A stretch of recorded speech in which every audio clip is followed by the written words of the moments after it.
sa sobrang bigat ng nararamdaman ni Judas.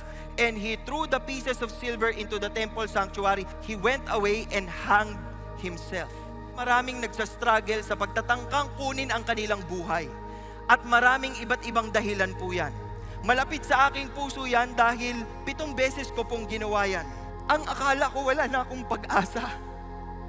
Ang akala ko, ubos na yung grasya ng Panginoon sa akin.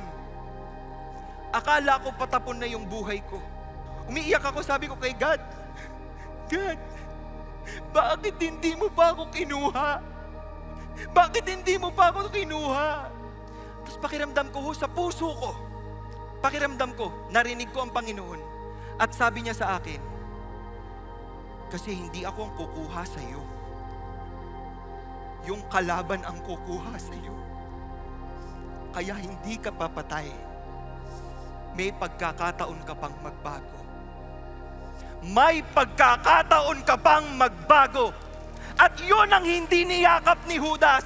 Huwag tayong maniniwala sa kasinungalingan ng kalaban na dead end na yan, huli mo na yan, tapos ka na, hanggat buhay ako.